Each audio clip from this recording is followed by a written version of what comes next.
po ng programa, yung pag-recruit po, promoting voluntary.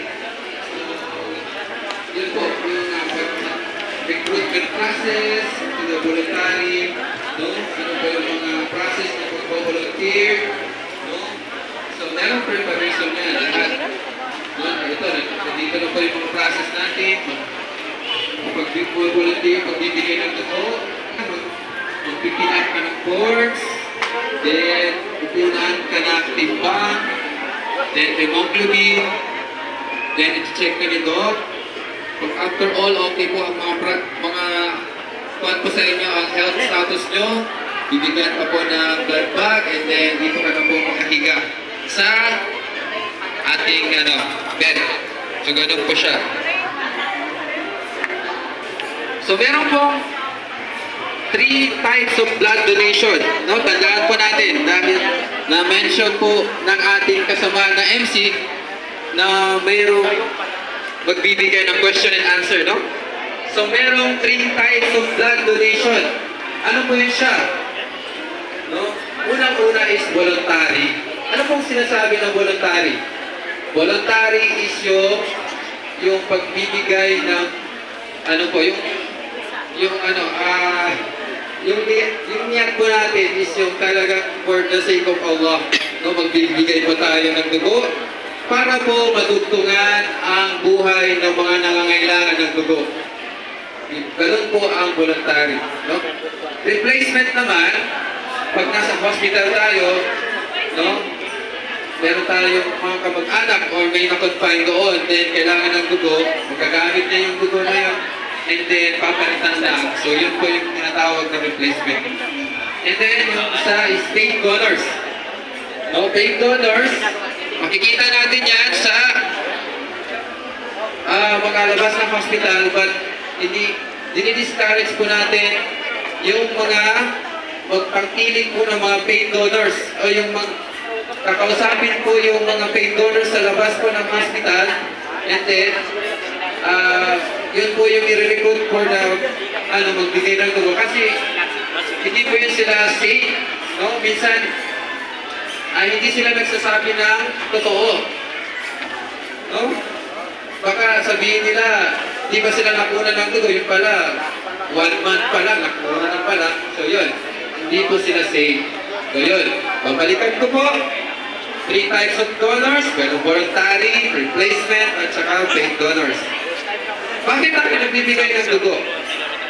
No? Kailangan po ang pagbibigay ng dugo. No? Kasi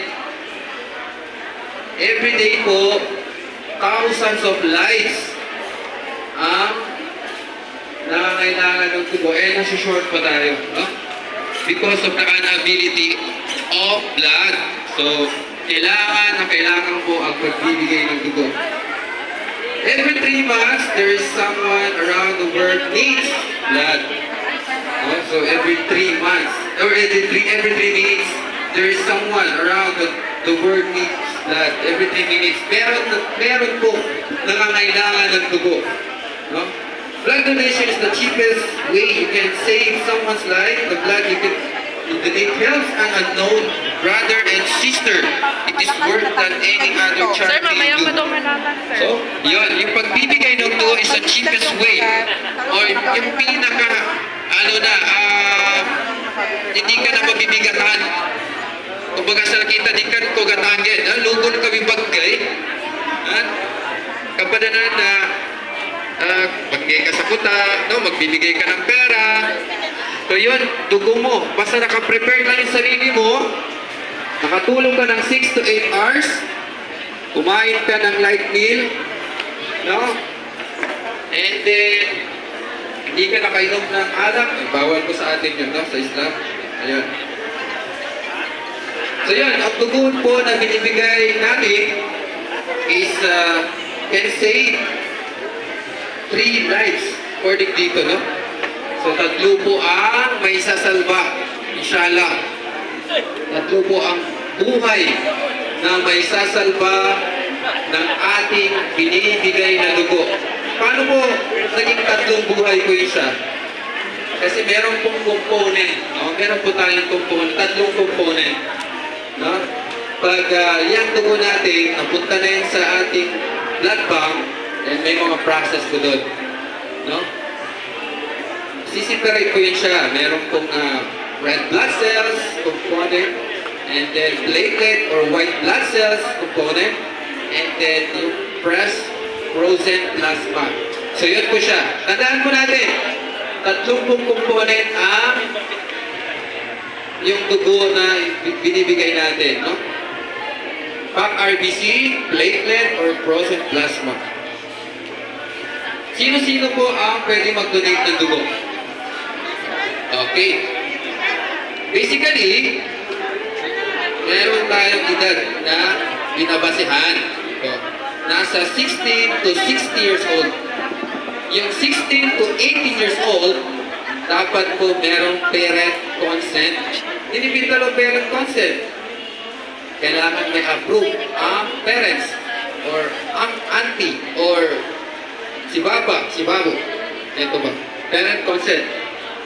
And then, doon sa 60 years old or 50 to 60 years old, kailangan po ng examination. Pag first time po yan siya nakag-donate yung mga 50 to 60 years old, kailangan po ng examination ito. No?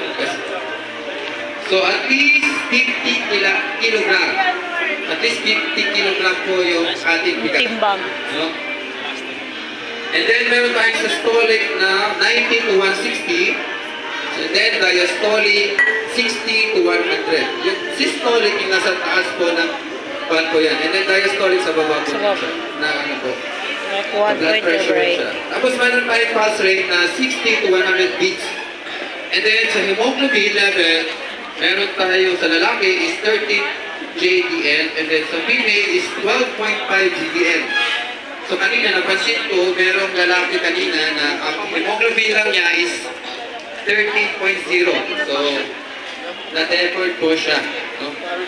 Dahil hindi po pumasa yung kanyang hemoglobin. But then, nagpapasalamat po tayo sa kanyang sincerity. No, bossing? Sa pagpunta po dito, galing pa siya ng talayan. No? So, yan. Ang preparation is, ang pagbibigay ng dugo, dapat nakapagpahinga at matulog ng sapat. Ayan ang sabi ko kanina, kailangan naka 6 to 8 hours po tayo makatulog. No? Iwasan ang panisigarilyo at ang pag-inom ng mga alcohol sa loob ng 24 oras. No, sa ating mga kapatid ng mga non-Muslims, no, kailangan 24 hours before, dapat hindi po tayo nakainom ng alak. Kaapekto po kasi yan siya. Kumain ng masustansyang pagkain. Ako.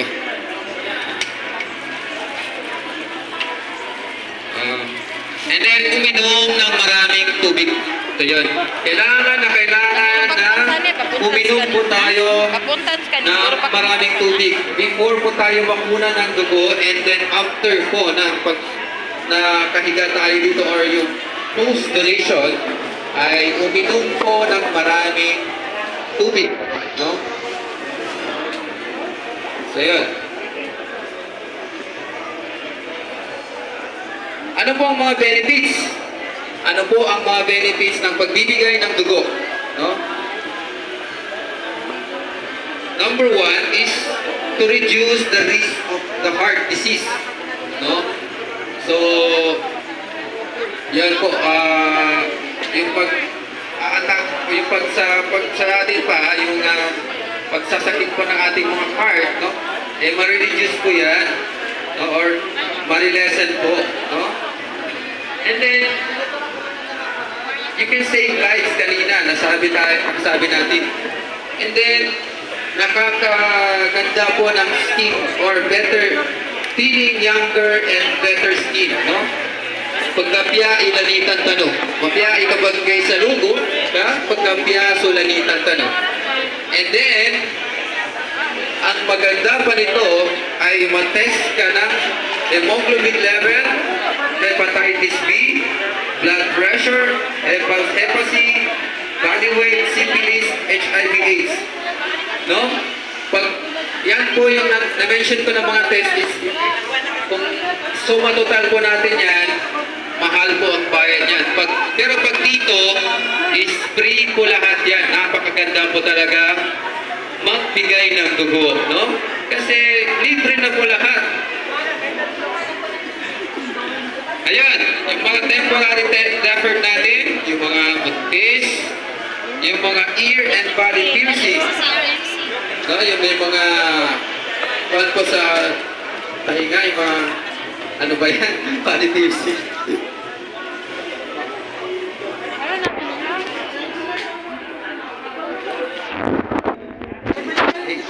Yung isang kamay po niya is putol. No? So, alhamdulillah. Kita mo, kasamaan po natin na regular blood donor. But then, dito po siya, regular donor natin sa BDA. No? Alhamdulillah, ma'am. Alhamdulillah. Sir, ano pong pangalan natin? Malin na tapal. Mapia pang kapag-donor sa kanya. Alhamdulillah. Regular donor sa tagandos kan. Bagodos. Bagodos. Alhamdulillah. Okay. Sige, sir. Congrats. Nakabigat. Kahit pa paano nagbibigay Yun, ng meron tayo blood donor. tingnan natin ang pagbibigay ng kantok. So, ating ngayon is regularly, ang ginagamit talaga natin is yung triple bag. Triple bag pa tayo. Triple bag. So, yun. Ang pwedeng makareceive ng ating mga dugo na binibigay. Merong hemophilia patients. Yung mother giving birth with complications. No, yung patient with severe blood loss. And then yung transplant patient. So yun, yung major trauma patient. Sila po ang pwedeng makareceive ng mga binibigay nating dugo. How often po ang pagbibigay ng dugo? No? Tandaan po natin, 3 months. Every 3 months. Every 3 months. Pwede na magbigay ng dugo. Okay. So, Aya 32, no? So, yung pagbibigay ng dugo, no? Sinasabi ko doon, no? Pag nagbigay ka daw ng dugo, or sino po yung maka-receive doon, eh parang na-save po yung entire community. So, ganun po kalaki ng balas. No? Yung pagbigay ng dugo, ay nakasave po, para mo na rin na-save ang entire community. So, halimbawa lang, si Mayor, yun, ang kailangan ng dugo. Siya mismo. So, siya yung naka-receive ng dugo mo, so, para mo na rin, no, yung entire Cotabato City, natulungan mo. So, ganun po siya kahalaga, magbigay ng dugo. Sa pag-uwi natin, ay babaunin po natin sa ating mga kabahayan. And then, mamaya, inshallah, magbibigay ng question and answer. So, ano po yung mga nasabi ko dito, ay sana po masagot po natin, inshallah, no?